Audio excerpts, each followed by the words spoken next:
Bismillah, assalamualaikum warahmatullahi wabarakatuh. Alhamdulillah.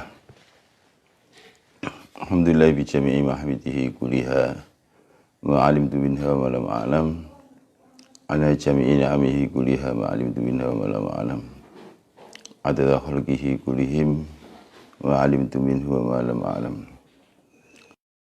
asyhadu an la ilaha illallah wahdahu la syarika lah wa asyhadu anna muhammadan abduhu wa rasuluh.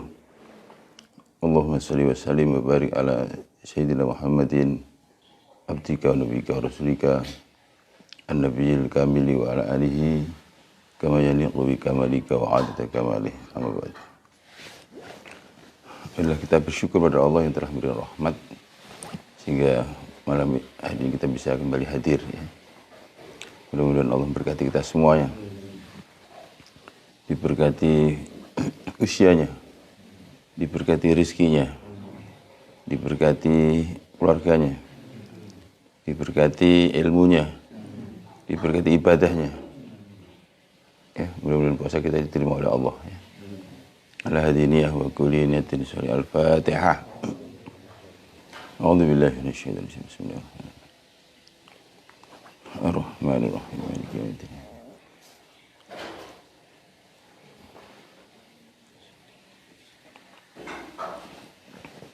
Baik, kita mulai dengan baca istighfar sama-sama ya.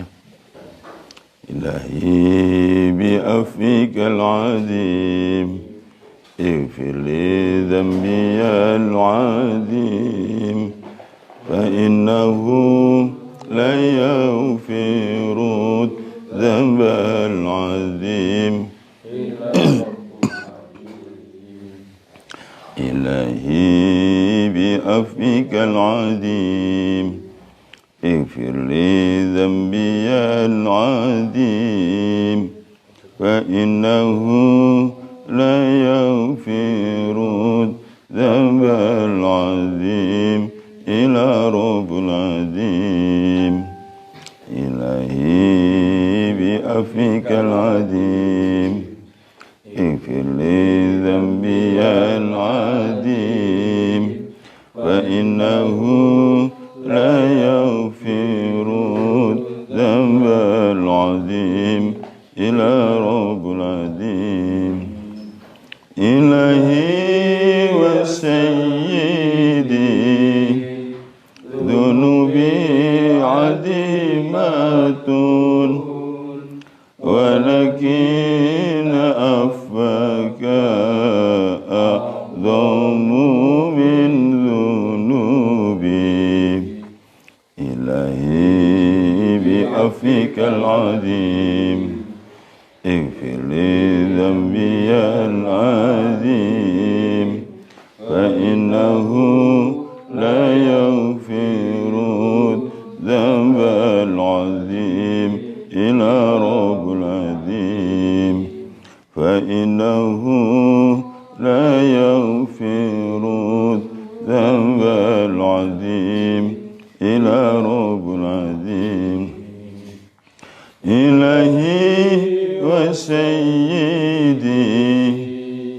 ذنوبي عظيمة ولكن عفوك أعظم من ذنوبي إلهي بعفوك العظيم اغفر لي ذنبي العظيم فإنه لا يغفر الذنب العظيم إلا رب العظيم فإنه لا يغفر الذنب العظيم إلا رب العظيم إلهي وسيدي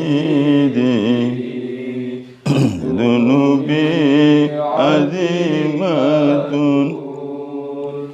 ولكن عفوك أعظم من ذنوبي إلهي بعفوك العظيم اغفر لي ذنبي العظيم فإنه لا يغفر الذنب العظيم إلا رب العظيم فإنه لا يغفر الذنب العظيم إلا رب العظيم فإنه لا يغفر الذنب العظيم إلا رب العظيم. Baiklah, alhamdulillah. Ternyata kajian kemarin tentang nuzul Quran ya hanya mendapat respon ya, karena tanggap satu kajian yang lain dari yang lain ya, dengan tema ya, menurunkan Al-Quran ke dalam hati. Jadi Al-Quran itu bagi dua dimensi, ya, kalam lafzi dan kalam nafsi. Ya, kalam lafzi ya, yang biasa kita baca, ya, ya, yang bisa ditulis, ya, itu mushaf ini.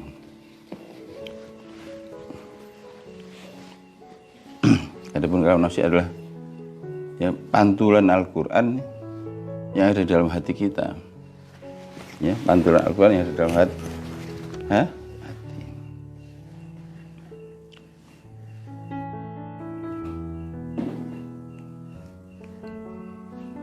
Dan di dalam Quran ya, surat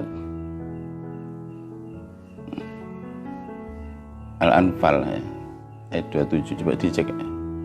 Masaka ya, dicek bahwa Quran ya. Al-Anfal ayat 27 isi terangkan, ya ayyuhalladzina amanu in tattaqullaha yaj'al lakum furqanan. Wahai orang yang beriman, jika kamu bertakwa ya, maka Allah menjadikan furqan. Ya, betul ayatnya. Surat 8 ayat 27.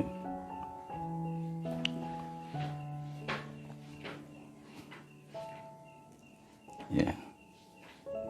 Dan furqan itu Quran di dalam hati. Ya, Quran dalam hati. Jadi merupakan kalam nafsi sebenarnya.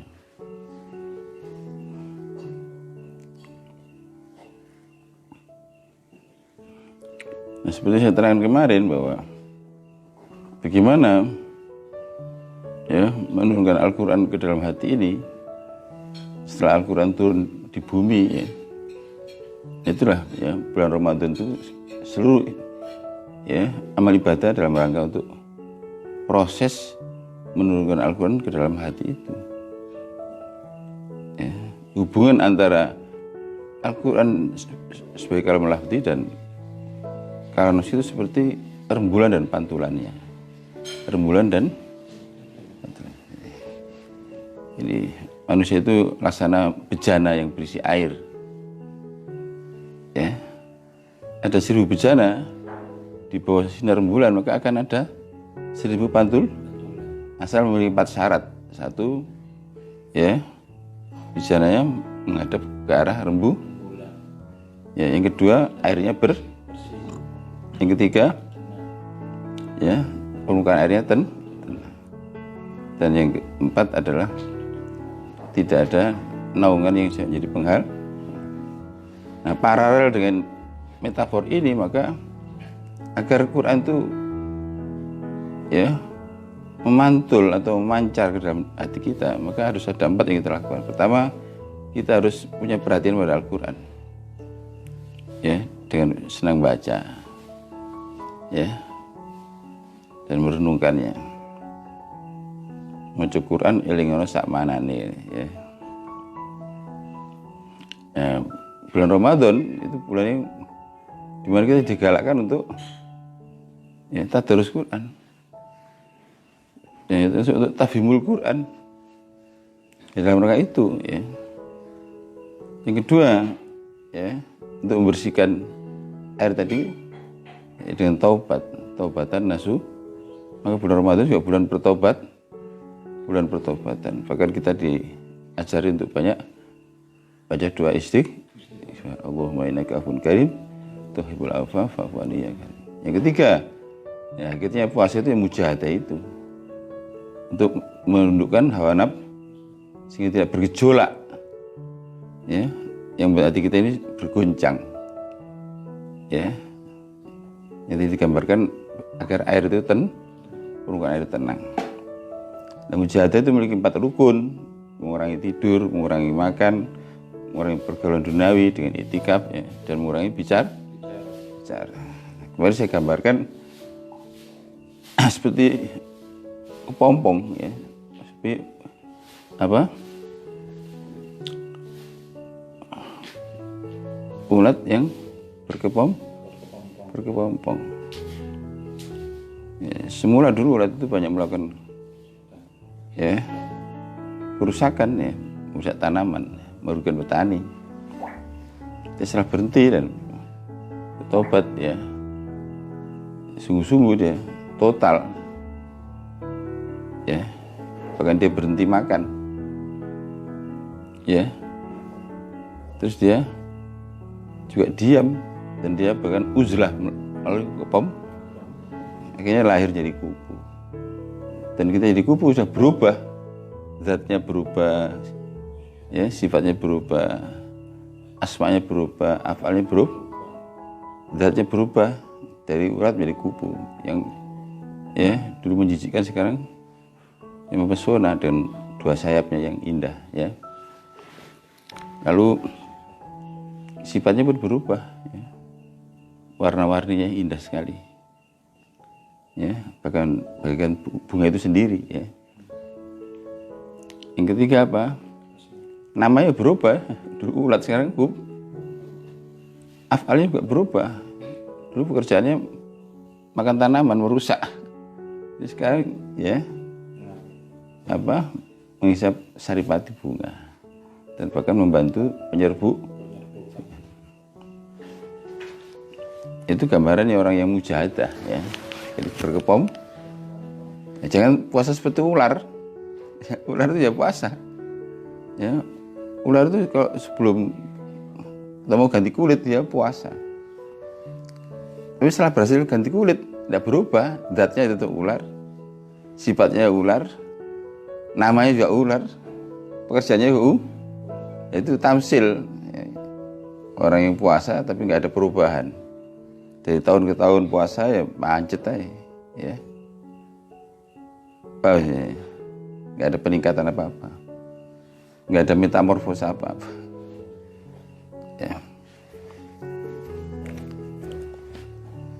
Nah, yang keempat adalah perlunya membebaskan hati dari hijab, yaitu keakuan yang bisa menjadi penghalang antara, ya, apa, rembulan dan, ya, bejana berisi air tadi, atau yang menjadi penghalang Al-Quran itu memancar ke dalam hati, ya. Makanya tadi saya cerita bagaimana Rasul memberikan gambaran orang yang banyak baca Quran, bahkan menghafal Quran, tapi Quran tidak melampaui kerongkongan, ya, gara-gara sombong, gara-gara merasa paling benar sendiri, paling baik sendiri.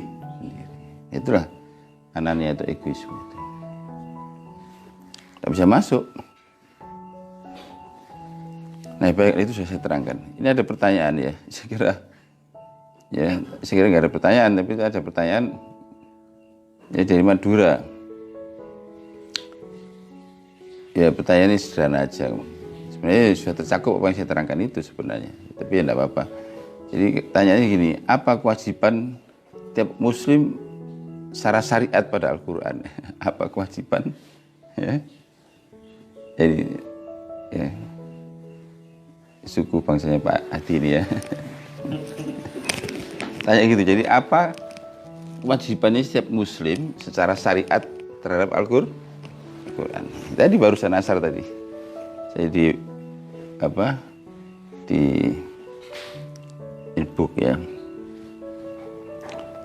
Sebenarnya ada 6 sebenarnya, ya. Kalau di ringkas itu ada 6. Satu, ya, tiap Islam harus punya kitab suci itu. Ya, jangan sampai tidak punya, ya, mengaku iman pada Al-Quran tapi tidak punya kitab suci, ya. Sementara buku-buku yang lain ada, majalah yang mahal-mahal bisa beli, langganan koran, tapi tidak bisa beli sekarang harganya murah, ya. Ya, saya itu pernah diundang, ada syukuran haji di Surabaya, syukuran haji, ya. Nah, tuan rumahnya ini meminta sebelumnya ada pembacaan ayat Quran. Nah, kemudian saya bawa santri yang bisa baca Quran. Lalu kita minta disediakan kitab Al-Quran. Ternyata nggak ada. Padahal rumahnya besar sekali dan di situ ada banyak, ya, ada pusakaannya, ada buku-buku bahasa Inggris, ya, majalah, ya, tumbukan koran-koran. Ya, tidak punya, Al-Quran itu tidak punya, ya. Ya, jangan sampai, ya. Yang kedua apa? Wajibannya membaca. Quran itu dikatakan Quran dikatakan bacaan, ya, baca.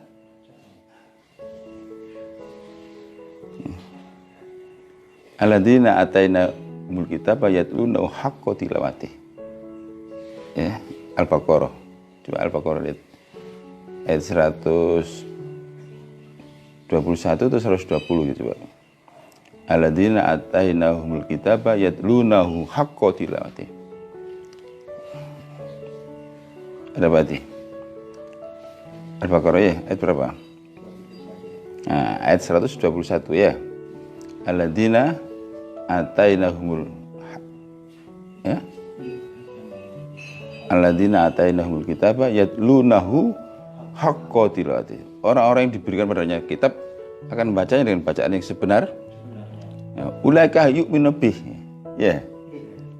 Mereka dikatakan beriman. Itu kalau mafhum mukhalafahnya ya, itu kalau ambil mafhum mukhalafah ya. Maka ya orang yang tidak baca dengan bacaan sebenarnya berarti kurang sempurna imannya ya. Kurang sempurna. Paham ya? Artinya itu kewajiban kita. Kul fardin min afrodil ummah itu ya, sekarang alhamdulillah ya, sejak tahun 80 sudah ada namanya TPG atau TPA ya. Dulu nggak ada. Masa kecil saya belajar di Langgar. Ya, saya yang ngajari ayah saya sendiri ya, baca Quran itu. Terus di ajaran juga ke saudaranya atau adiknya nenek saya. Nenek saya itu punya adik namanya Abdullah. Mbak Abdullah itu mengajar Quran di satu desa itu yang ngajari dia. Ya, sebelum ayah saya datang ke kampung itu, dia lah pengajarnya. Habis itu kemudian ayah saya. Lalu baru ke pondok saya. Untuk taksinya di pondok. Ya, guru saya namanya Kiai Ali Fauzi Al-Maghfur lah. Itu suaranya kayak malaikat, indah sekali. Ya. Tidak ada orang yang tidak bergetar kalau mendengar suara beliau membaca Quran. Memang suaranya sudah bagus dan dia ahli qiraah ya. Dia masih keturunan dari Kanjeng Sunan Derajat. Itu guru saya itu. Dia sudah meninggal. Jadi harus belajar baca. Ya. Tapi sekarang hampir rata-rata anak-anak sekarang ya generasi tahun 80-an ini sudah bisa baca Quran. Tidak ada yang tidak bisa baca Quran ya. Karena ya sekarang adanya metode baru ya yang lebih cepat, lebih efektif, efisien dalam baca Quran. Yang ketiga berusaha menghafal ya, kalau memungkinkan dan pondok pesantren tahfidz ya, pondok pesantren tahfidz atau paling tidak ya kita menghafalkan juz amma atau yang dikatakan turutan ya, itu kita untuk sholat sehari-hari ya. Selain Fatihah ya surat pendek-pendek ya. Gitu. Itu memang bisa hafal dengan mudah ya. Dan Al-Quran itu ajaib. Ya. Mungkin kitab yang lain sulit dihafal, tapi Quran sebegitu tebalnya. 6.000 lebih ya, 6.660 ayat ya. Itu ribuan yang hafal itu. Ya. Ya. Bahkan ada anak yang hafal dengan urutan mundur. Ya. Dari ya ayat terakhir terus ke belakangnya sampai ayat pertama itu bisa. Itu tidak main-main loh. Kita hitung aja sulit. Menghitungnya dari 20 ke 1 itu 20, 19 itu masih agak tidak lancar daripada menghitung dari 1 ke 20. Ya. Ya begitulah faktanya. Ya. Banyak orang yang hafal Quran. Nah, tapi ya bagi umat Islam secara umum tidak ada kewajiban. Yang penting ada yang dihafal dari ya, juz amma itu atau turutan untuk apa? Untuk kebutuhan praktis itu, sholat sehari-hari. Supaya tidak kul huwa ahad aja. Ya. Kul huwa ahad. Ya emang itu. Ya. Kul halik. Ya kalau kita tidak hafal ya jangan panjang-panjang ya. Daripada yang memberatkan makmumnya ya. ya, bolak-balik salah ya. Sementara makmum tidak bisa membenarkan, tidak ada yang hafal ya, ya, akhirnya bingung sendiri ya dah.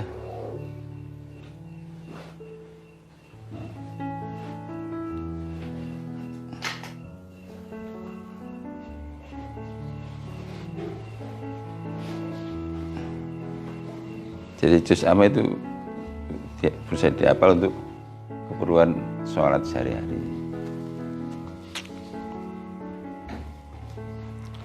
Lalu berusaha untuk memahami. Yang ketiga berusaha, yang keempat berusaha untuk memahami maknanya. Al-Quran itu huda linnas wa bayyinatin minal huda wal furqan. Bagaimana kita bisa mendapat petunjuk kalau kita tidak mengerti maksudnya? Ya, alhamdulillah sekarang banyak terjemahan. Ya, kita terjemah dalam bahasa Indonesia ada, bahasa Jawa ada, bahasa Sunda ada, bahasa Madura ada, bahasa Inggris ada. Ya, tentu saja tidak memadai. Sekarang juga banyak tafsir dalam bahasa Indonesia, ada tafsir Misbah, tafsir Al-Azhar, ya itu membantu. Tapi tetap ya harus ngaji untuk tafsir itu tidak main ya, tidak bisa langsung otodidak, tidak bisa. Jadi balik kata itu ada makna, di balik makna ada maksud, ya. Di balik maksud itu ada yang namanya esensi. Nah, itu yang tidak semua orang mengerti. Ada esensi.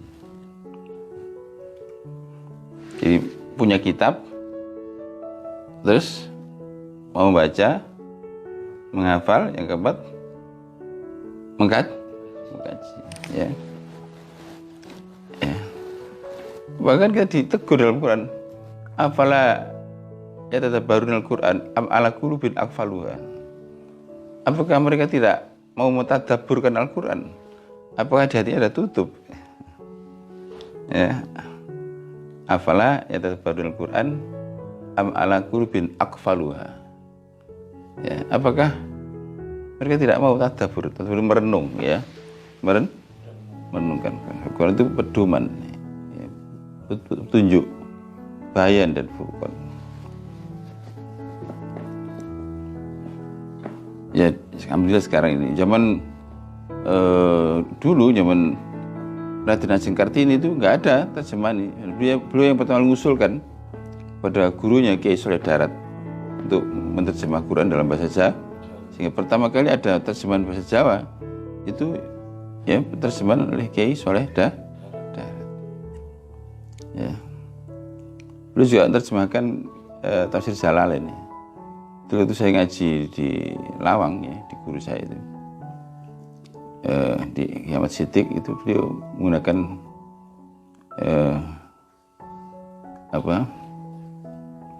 kitab Jalalain yang dijelaskan oleh Kiai Soleh Darat. Ya, sehingga saya disuruh oleh beliau itu ziarah ke makam sana, ke makam peragotannya di Semarang. Saya ke sana tahun berapa itu, tahun 94 atau 95 itu, ya. Itu gurunya banyak para kiai-kiai besar di Jawa ini. Terus gurunya Raden Ajeng Kartini. Beliau itu santri, ya. Foto-foto yang asli itu pakai kerudung, ya. Ada beberapa foto dokumentasi, ya. Di Leiden sana itu pakai kerudung, ya. Nah, lukisannya aja yang tidak ada kerudungnya, ya, kayak itu Cut Nyadi itu ya asli itu pakai kerudung atau apa jilbab gitu, ya, tapi kemudian digambar, dilukis dengan tidak pakai kerudung, ya, memang namanya gambar, ya, tidak seluruhnya mewakili, ya.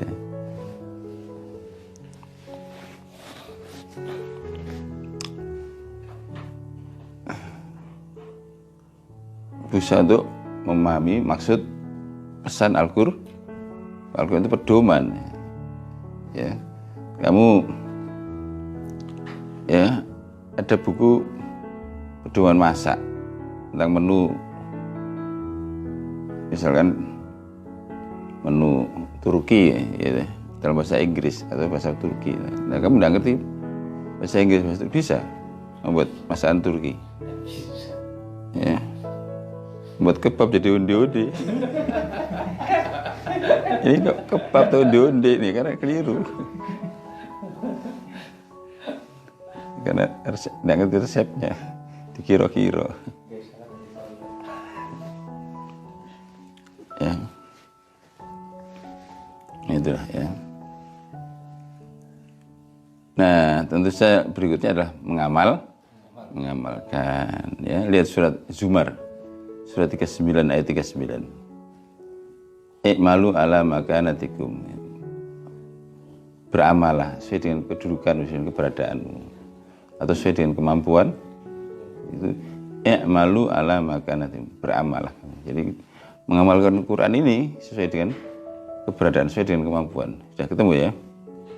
I'malu ala makanatikum, surat 39 ayat 39.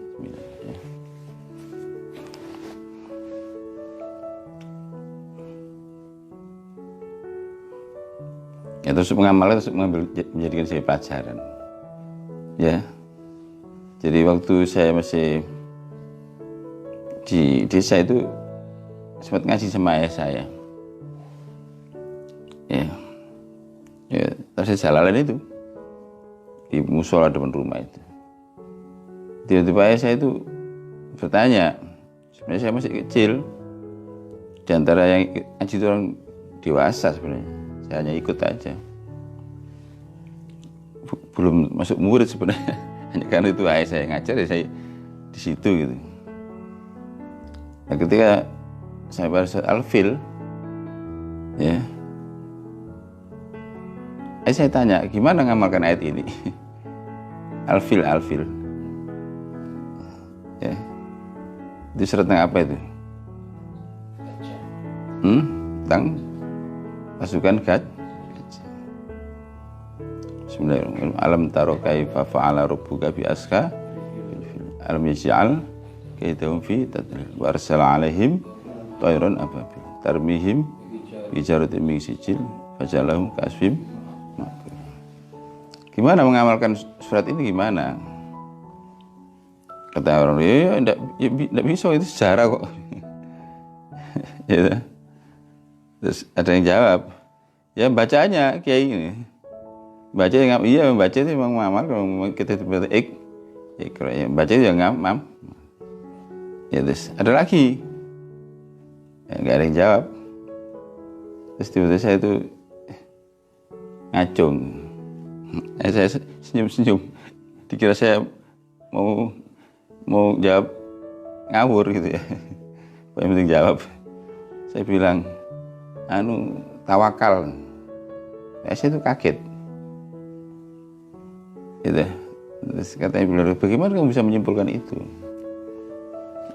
Ya dulu saya itu cerita. Ya, pertama kali buat cerita, ya ini katanya baca sejarah dulu yakin itu beliau cerita. Saya kan masih kecil kan, apalan kan kuat. Waktu itu Al-Jabro itu datang ke Mekah, ya, itu merampas unta-untanya orang Mekah itu. Ya, sebelum masuk ke kota Mekah, masih di luar kota suci, mereka kemah. Ya, Raja Bro itu lalu manggil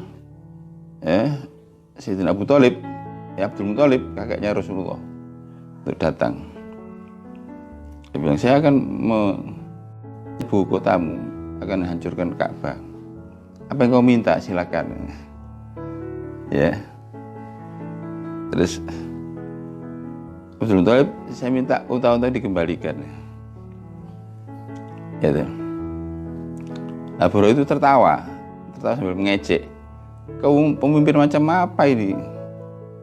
Kota mau diserbu, ya. Ka'bah mau dihancurkan kok. Hanya minta unta. Ya memang itu yang milik kami. Sedang Ka'bah itu ada pemilik sendiri.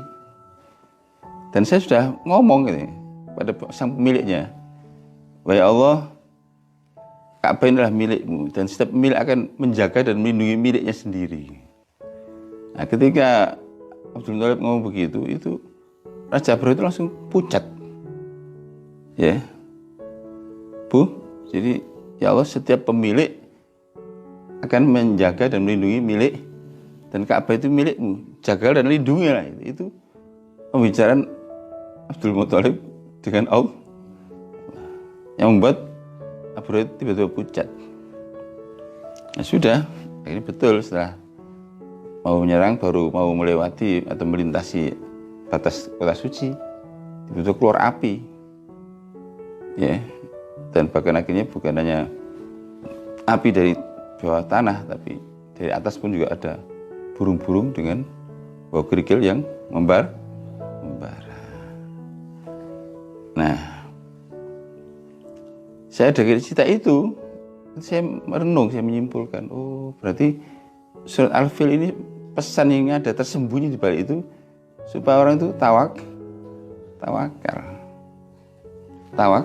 Sebagaimana tawakalnya Sayyidina Abdul Muthalib, ya, dalam urusan Ka'bah. Kata beliau, setiap pemilik akan menjaga dan melindungi apa yang menjadi miliknya. Ka'bah ini milikmu, maka jaga dan lindungilah ya Allah. Itulah ya. Saya senang dengan jawaban itu. Dikira tadi saya main-main karena memang saya suka ceplos-ceplos gitu. Memang sebenarnya belum kategori santri, yang saya masih kecil ya. Gitu ya.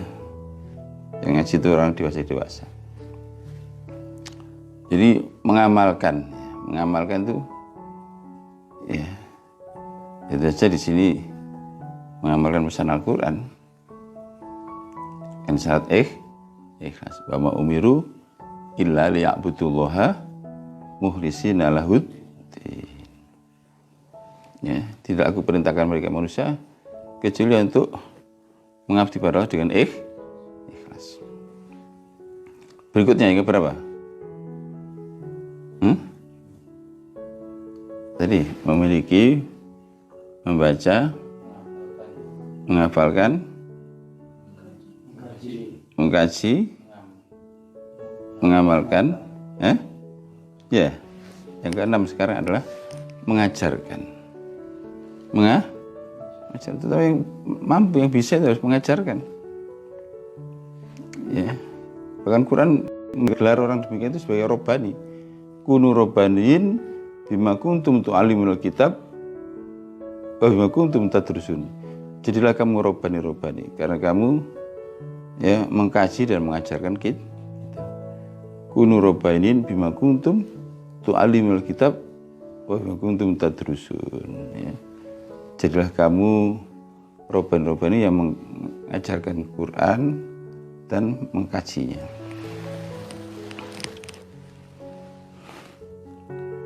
Nah, paling tidak orang tua, ya. Orang tuh pada anaknya kalau dia mampu dan punya kesempatan, ya. Atau mendatangkan guru ngaji. Ya, sekarang kan banyak kan guru-guru private ya, entah itu pelajaran umum atau guru ngaji Quran, atau membawa anaknya ke pondok, ke pesantren. Ya, sebab itu kewajiban orang tua itu, orang menikah bukan hanya untuk reproduksi tapi regenerasi. Kalau reproduksi itu hanya yang penting punya anak gitu aja. Kalau regenerasi itu mentransfer nilai, dan yang paling pertama dan utama ditransfer apa? Nilai agama. Ya, Quran itu kecintaan pada Al-Quran. Ya. Jadi mengajarkan. Bahkan dalam kitab ya, sebenarnya tiap-tiap kampung itu paling tidak 40 rumah harus ada orang yang bisa mengajar Quran untuk melayani 40 rumah tadi. Jadi secara sosiologis sudah diatur.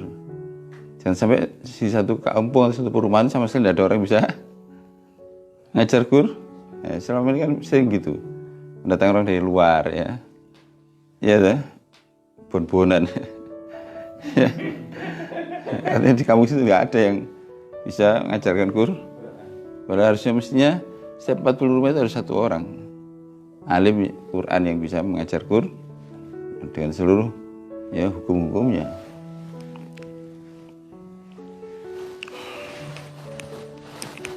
Dan itu fardu kifayah. Jadi kalau dipenuhi ya dosa semua itu.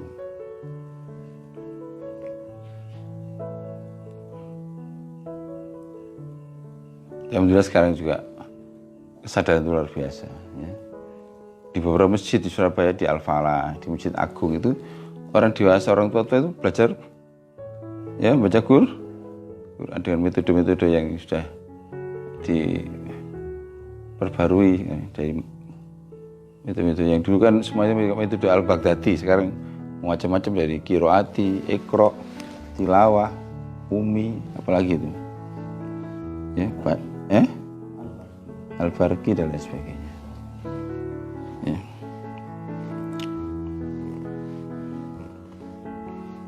Dan yang terakhir yang ketujuh, memperjuangkan.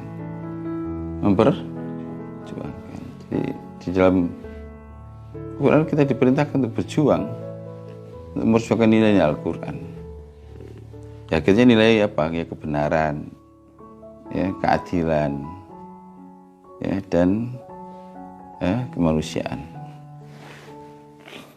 Misalnya di satu kampung itu tidak ada masjid, ya kita harus berjuang untuk bagaimana ada masjid. Misalnya tidak ada TPQ, ya harus ada TPQ.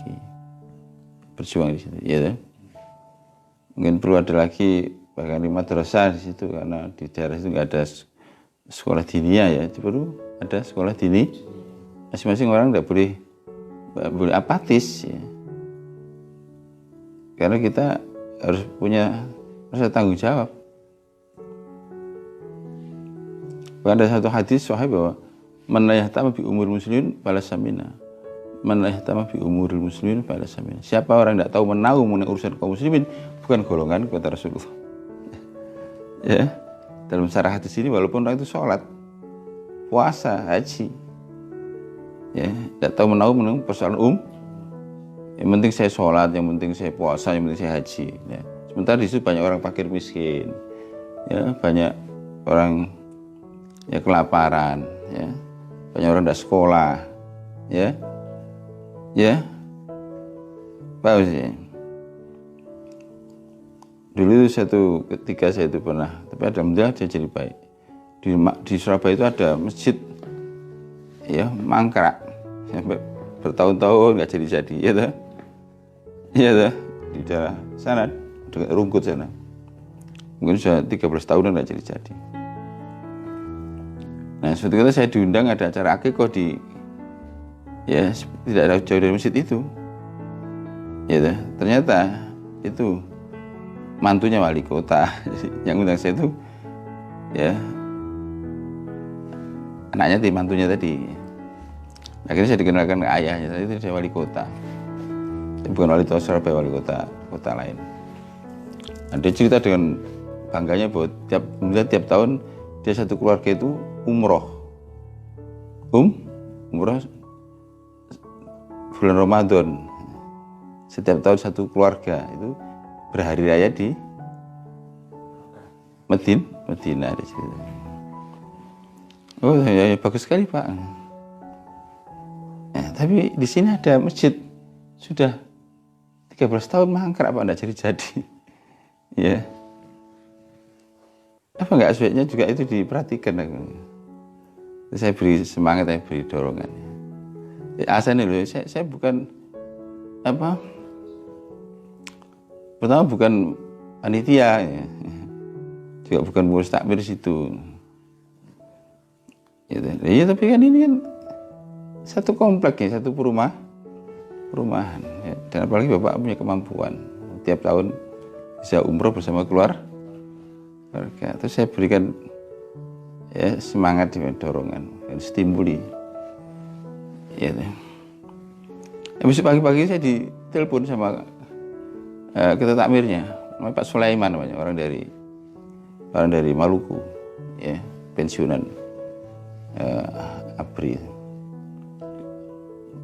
Saya, Pak Ustadz, tadi ada orang kesini katanya mau menyelesaikan Kubah ini? Katanya Pak Ustadz yang nyuruh. Siapa Pak? Terus disebutkan, oh iya kemarin saya di rumahnya ada acara keko untuk cucunya. Terus saya singgung, terima kasih Pak. Ya, katanya dia bangun, ya diselesaikan sendiri. Dan betul akhirnya selesai dalam waktu ya 2 bulan sudah selesai. Sementara itu 13 tahun mangkrak. Karena dia merasa bahwa dia tinggalnya bukan di situ, tinggalnya di kota di mana dia jadi wali kota. Di situ hanya ke rumah mantunya tadi itu. Dan saya bilang saya anggap ya punya tanggung jawab rumahnya di situ ya. Nah, akhirnya dia mendatangi takmir dan panitia, terus dia bilang saya yang bangun. Ya itulah berarti termasuk punya andil, punya kontribusi. Ya, memang demikianlah seharusnya orang Islam itu harus punya peduli, rasa peduli terhadap urusan umat. So, siapa yang tidak peduli, tidak tahu menahu urusan umat, walaupun dia sholat, walaupun dia puasa, walaupun haji, kata Rasulullah, falaisa minna, dia bukan golongan. Ya, harus hati-hati. Baiklah, ini saya kira waktunya habis untuk jawab pertanyaan ini. Jadi ada 7 berarti ya. Memiliki kitab suci Al-Quran, membaca, menghafalkan, ya, entah keseluruhan atau sebagian, lalu mengkaji, mengamalkan, terus mengajarkan, nah terakhir memperjuangkan. Ya, saya kira ini yang jawaban saya atas pertanyaan dari ikhwan dari Madura ya. Mudah-mudahan bermanfaat juga bagi yang lain ya.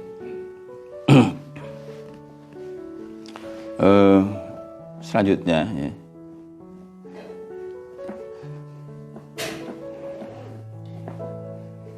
Kita kembali ke tema awal sebelum peringatan Nuzul Quran, yaitu ya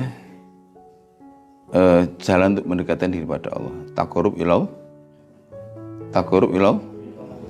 Kita sudah pada bab yang keempat, yaitu rintangan. Masih ingat ya? Bab pertama apa? Bekal. Bab kedua syarat. Bab ketiga goda. Bab yang keempat rintangan ada 4, yaitu rizki, kesulitan rizki ya, terus musibah, gangguan manusia, ya, terus kenyataan takdir yang tidak sesuai dengan harap. Baiklah, sekarang kita akan melanjutkan tema yang kemarin tentang rintangan, yaitu gangguan manusia. Sudah saya beri pengantar pada 2 pertemuan yang lalu mengenai ideal type hubungan kita dengan satu sama lain, bahwa saya sampaikan bahwa khair ummah atau the best community itu memiliki ciri 3, punya hubungan yang baik dengan Allah dengan standar takwa, punya hubungan baik dengan sesama standar ukhuwah, punya hubungan yang penuh tanggung jawab dengan din dan hayah, yaitu dakwah amar ma'ruf nahi munkar.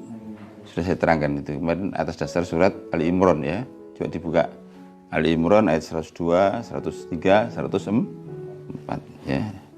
Bismillahirrahmanirrahim. Ya ayyuhalladzina amanu taqullaha haqqa tuqatih wa la tamutunna illa wa antum muslimun. Ini ayat yang bicara dengan hubungan sama Allah ya.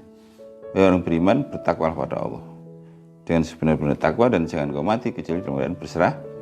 Ini hubungan sama Allah. Ayat berikutnya ayat 103 ma'anas wa'tasimu bihablillahi jami'a wala tafarraqu. Berpegang teguh pada tali Allah, yakni agama Allah, dan jangan bercerai ya. Nah ini ya, ayat itu memesankan untuk pentingnya ukhuwah atau brotherhood. Dan yang ketiga, ayat 104 itu terkait hubungan dengan agama dan kehidupan, din wal hayah, yaitu wal takum minkum ummah yad'una ilal khair wa ya'muruna bil ma'ruf wa yanhauna 'anil munkar. Ya, hendaknya ada seorang di antara kamu yang menyeru kepada kebaikan, ya dakwah, merintah yang ma'ruf, mencegah yang munkar. Ulaika humul muflihun. Mereka itulah orang yang ya sukses, orang yang bahagia.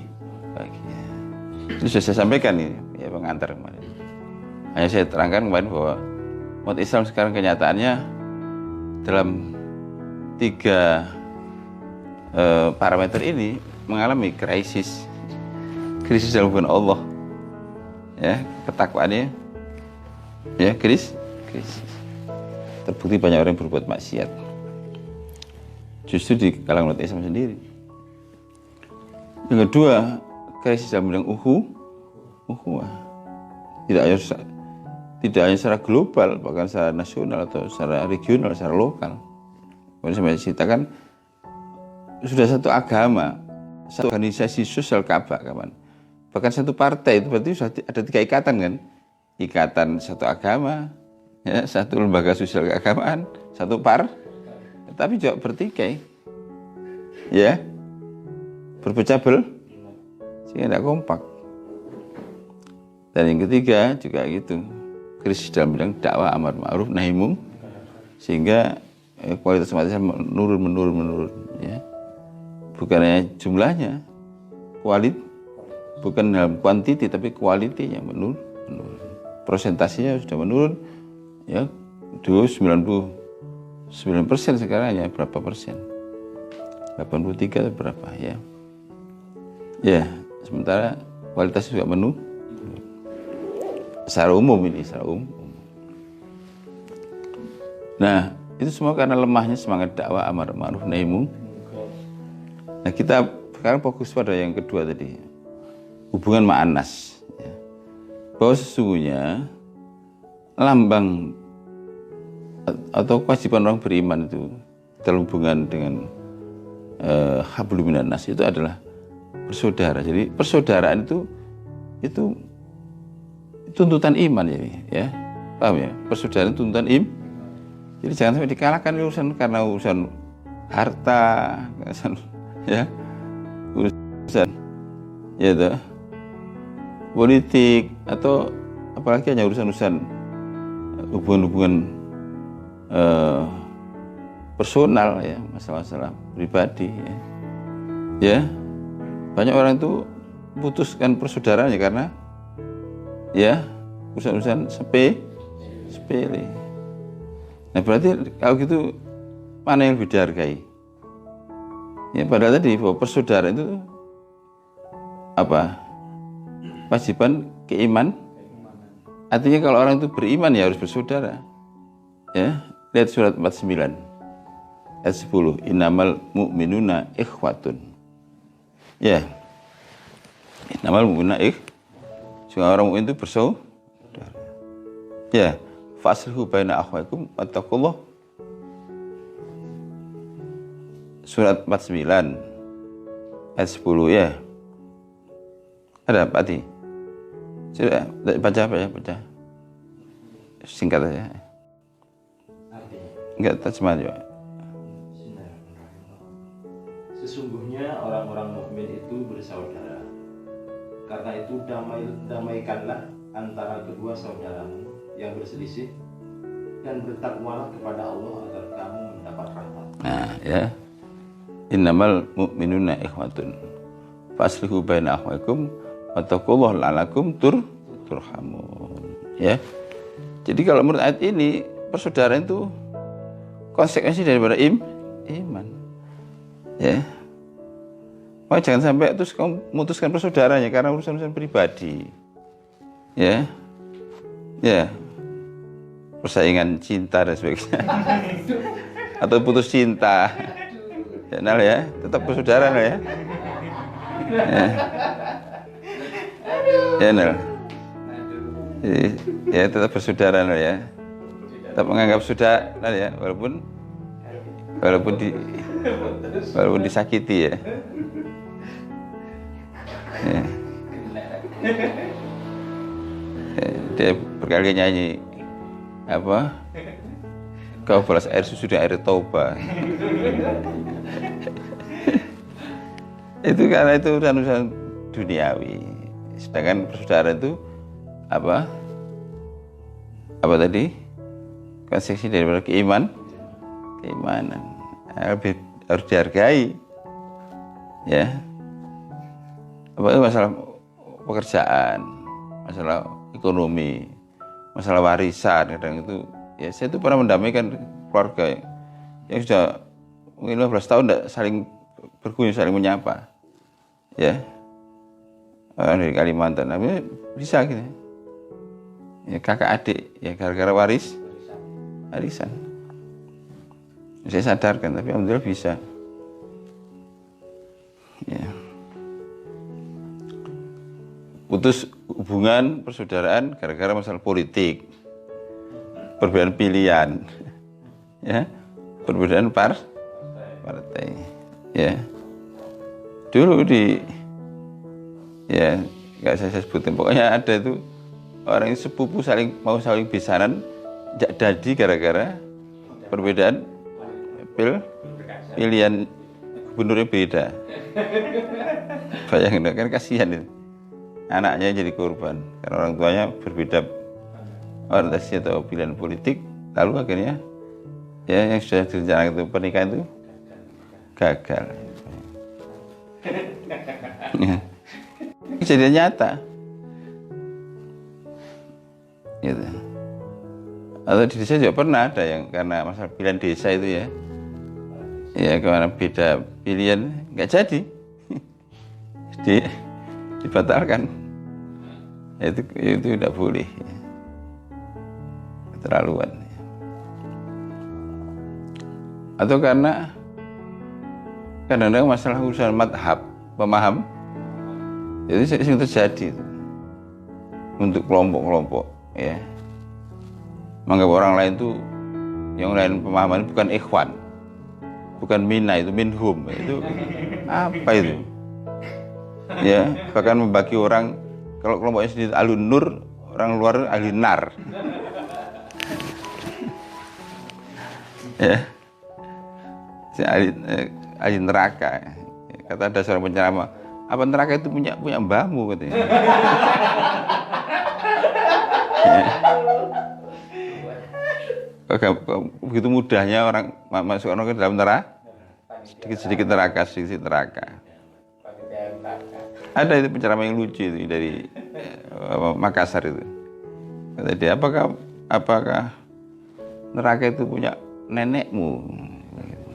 Sedikit neraka. Oh, ditakutin neraka aja. Ya. Nah itulah ya. Jadi saya ulang lagi, penting harus ngerti bahwa persaudaraan itu, ya, itu merupakan, ya, ekspresi dari keimanan. Harusnya lebih kuat karena landasan keimanan lebih kuat dan mengatasi semua, ya, relasi-relasi. Sehingga kalau hanya urusan masalah pribadi, masalah harta, masalah politik, ya, masalah-masalah beda pemahaman, itu harusnya tidak sampai memutuskan persaudaraan.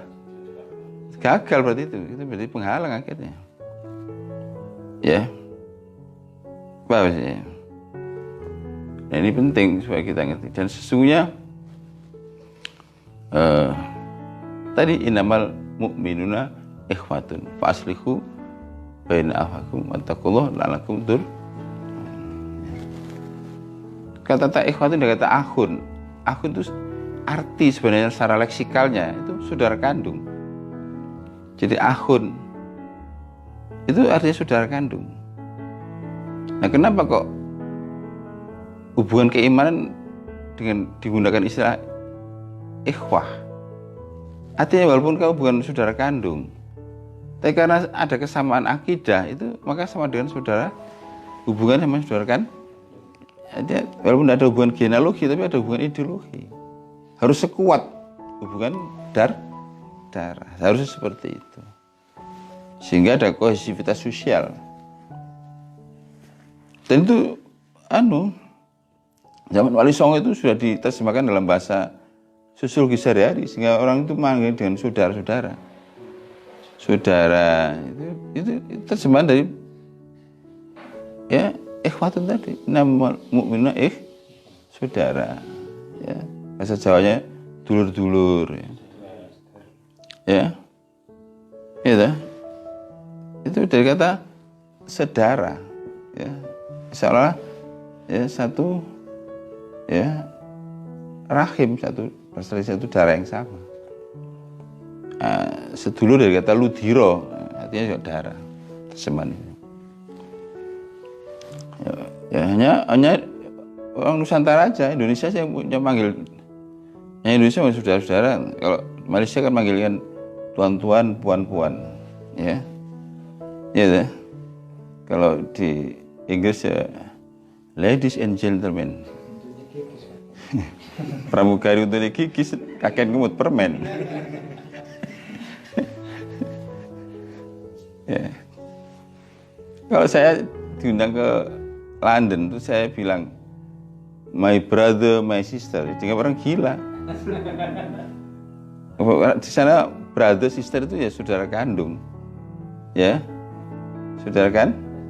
Nah, di sini kan dipakai saudara-saudara, ya, dulur-dulur, derek-derek. Ya itu luar biasa. Itu tradisi yang luar biasa. Itu dari karena setelah adanya Islam ini, dulu orang manggil orang lain itu bukan saudara, bukan sedulur, bukan derek, bukan, ya, Riko atau Diko, ya, Andiko atau Riko, itu orang Jawa asli begitu.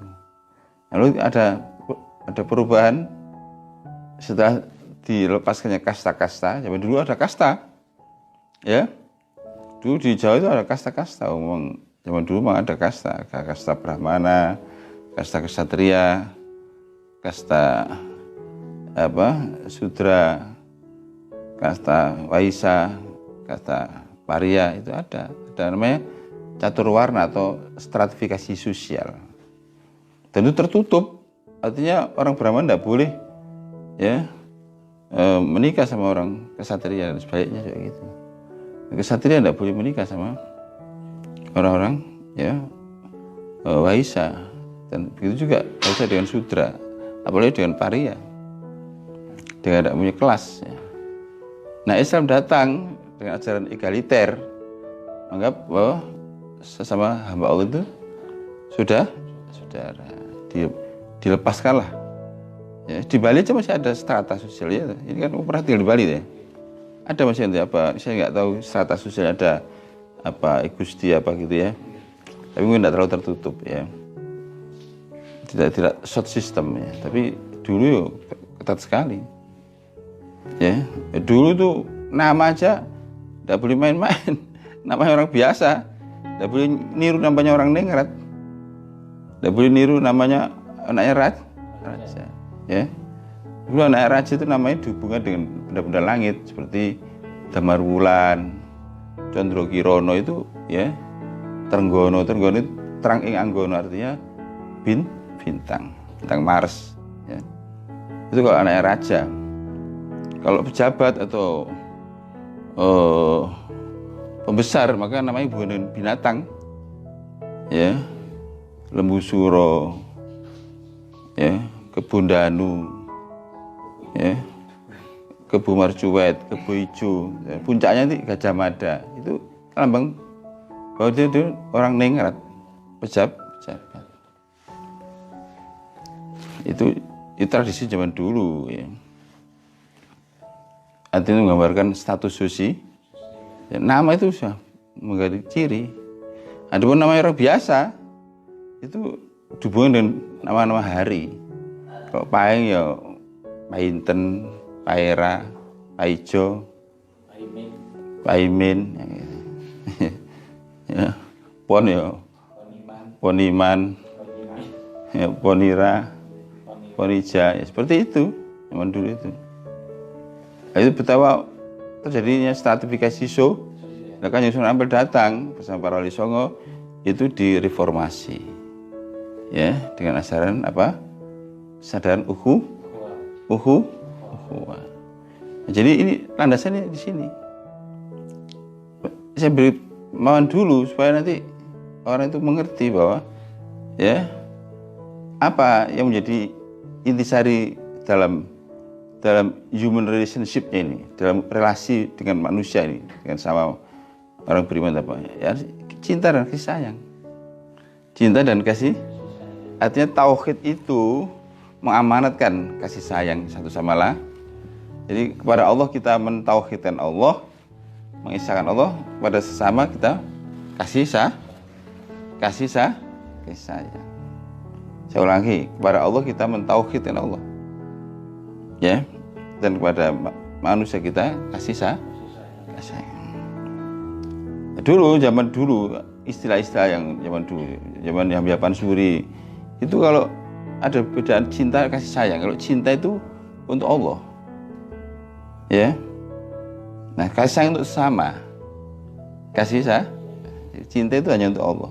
Makanya ada cinta kasih. Cinta kepada Allah vertikal, kasih pada sesama. Adapun yang lebih rendah, misal orang tua pada anak sayang, ya sekarang dipakai anak muda-muda yang yayang.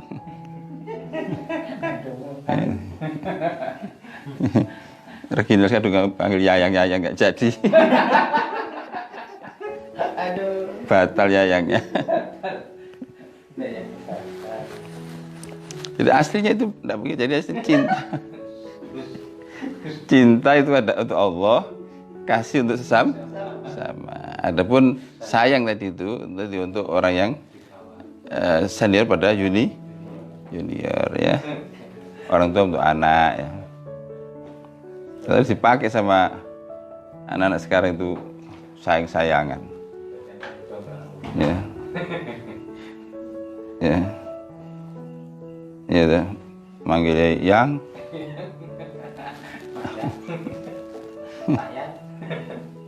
ya. Ya. Yang dah. Yang itu bisa yang. Ya.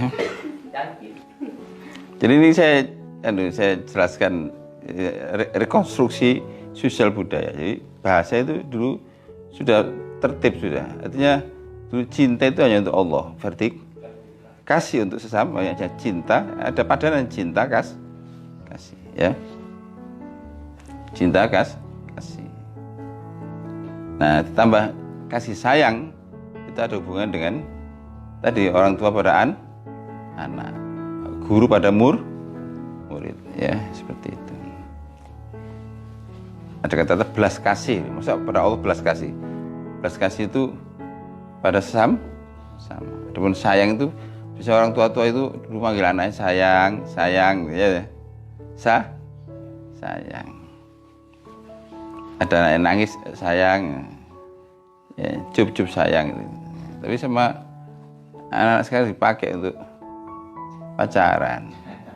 Ini dipengaruhi orang Barat manggil pasangan itu my baby, ya, bayi. Akhirnya terus dipanggil sayang. Menerjemahkan lovely itu dengan sayang. Padahal saya tidak benar. Kalau dalam bahasa Indonesia dulu itu cinta itu hanya untuk Allah, kasih untuk sesama, secara universal. Adapun sayang tadi untuk senior ke orang tua pada anak, ya, guru pada murid, ya, kakak pada adik dan sebagainya. Nah, itu terjadinya satu perubahan namanya sosiokultural, ya, sosiolinguistik.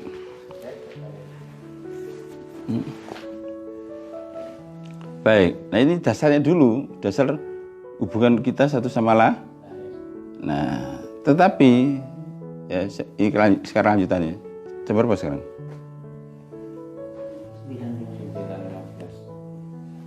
Ya. Tetapi dalam relasi kita dengan manusia di dunia ini itu mesti ada dua kenyataan, ada yang baik, ada yang tidak baik. Ya, sebab kita ini di dunia itu campur, ya, heterogen dan plural. Kalau di akhir nanti dipisahkan, ya, di surganya orang baik-baik, ya, ya, saling mencintai, saling menyayang. Nah, kalau di neraka, ya kumpul orang jahat-jahat aja, saling membenci, ya, saling menyakiti. Nah, di dunia ini masih tidak bisa, ya, dipilah itu, ya. Lalu karena itu kita mesti juga harus punya suatu pandangan dan sikap bagaimana kita menghadapi pergaulan yang plural, yang heterogen dalam hal standar nilai tadi. Nah, disitulah nanti kita akan mengetahui bagaimana ciri orang bertakwa, ya. Sehingga adanya manusia itu tidak jadi penghalang. Meskipun tema kita adalah rintangan, tapi bagaimana kita berupaya dengan ngaji ini itu tidak lagi jadi penghalang, menjadi peluang malah. Entah itu urusan harta, musibah, tentang manusia, itu justru malah jadi ya pendukung kita ini semakin dekat pada Allah. Itu tujuan kita ngaji ini. Walaupun kenyataannya memang ada orang yang ya terhalang oleh karena 4 penghalang itu, terutama yang kita kasih sekarang manusia. Ya, entah itu dengan keluarganya sendiri, ya, entah itu dengan family, dengan tetangga, ya, dengan teman-teman, itu menjadi penghalang, menjadi rintang untuk menuju Allah. Itu nanti kita kasih pada pertemuan yang akan datang, karena waktu sudah tidak mungkin. Yang penting sudah saya terangkan bahwa standar normatif yang harus kita miliki kepada ya sesama itu, kita menjadikan dia sebagai saudara, dan persaudaraan itu atas dasar harusnya hubungannya sangat kuat, tidak bisa diganggu gugat atau dikoyak atau diciderai hanya karena urusan-urusan tadi pribadi, entah urusan harta, urusan politik, atau urusan-urusan yang lain yang contohnya tadi masalah-masalah perbedaan pemahaman atau pemikir. Faktanya memang begitu sekarang ini, hanya karena beda pemikiran, beda pemahaman sudah membuat wadah sendiri, sudah saling ketemu, ya membuat blok sendiri, ya. Itu akibatnya apa? Ya terjadi perpecahan akhirnya. Ya hanya karena beda sedikit aja sudah bikin organisasi sosial keagamaan sendiri. Wah sudah. Ya kalau dalam rangka Fathul Khairat bagus, tapi dalam rangka untuk menganggap yang lain sebagai rivalitas ya bahaya. Dan itu yang terjadi sekarang ini. Ya. Dalam politik kita ini lemah gara-gara itu. Ya, ini kajian ini sangat menarik sekali. Ketika Pak Harto jatuh itu sebenarnya Islam punya kesempatan untuk bangkit itu. Ya tapi ternyata akhirnya ya apa yang dibayangkan tidak terwujud gara-gara kita ini terlalu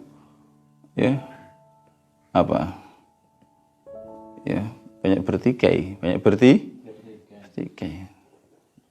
Masing-masing kelompok buat partai sendiri dan sulit sekali disatukan. Ya, dari situ akibatnya. Ya, akhirnya keberadaan adanya kelompok-kelompok tadi bukan malah menjadi dalam rangka Fathul Khairat, tapi menjadi mimbabi tanazu, pintu-pintu berpecah yang melemahkan. Baiklah, itu kita akan kaji pada pertemuan yang akan datang, ya, insyaallah. Mudah-mudahan Allah berkati kita, ya. Kita cukupkan sekian.